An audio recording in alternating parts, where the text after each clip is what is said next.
लद्दाख तनाव। चीन ने मानी सैनिकों के मरने की बात। भारतीय सेना से की कार्रवाई रोकने की अपील।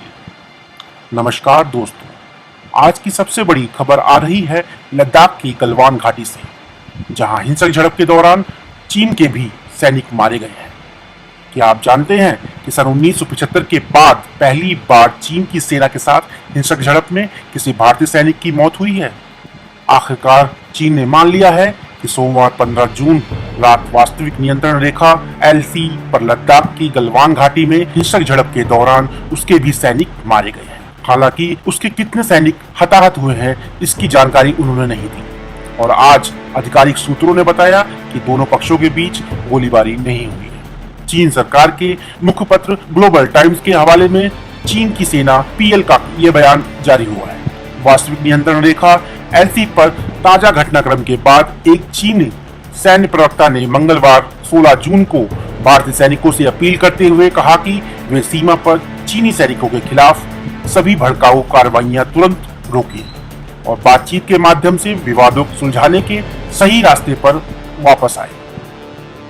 PL ने कहा, भारतीय सैनिकों ने एक बार फिर गलवान घाटी क्षेत्र में वास्तविक नियंत्रण रेखा को पार किया और जानबूझकर उकसाने वाले हमले किए, जिससे गंभीर संघर्ष हुआ और सैनिक हताहत हुए।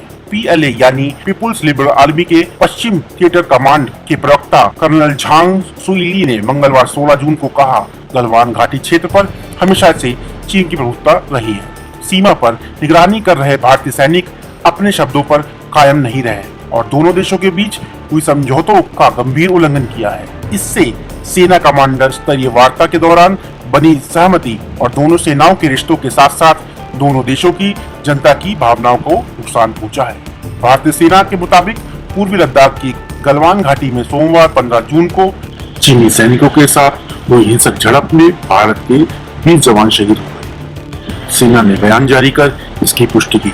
वहीं समाचार एजेंसी ANI के मुताबिक चीन के 40 से ज्यादा सैनिक हताहत हुए। इस झड़प में भारतीय सेना के कर्नल संतोष बाबू भी शहीद हो गए हैं।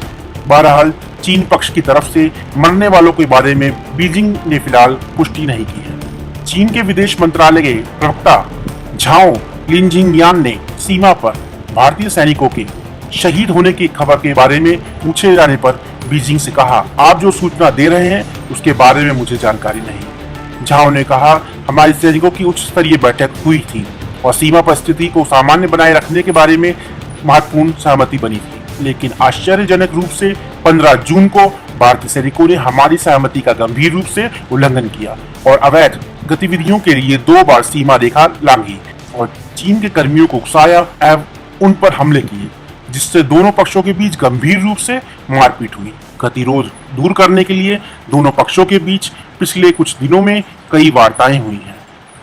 इंडिया हॉट टॉपिक की रिपोर्ट।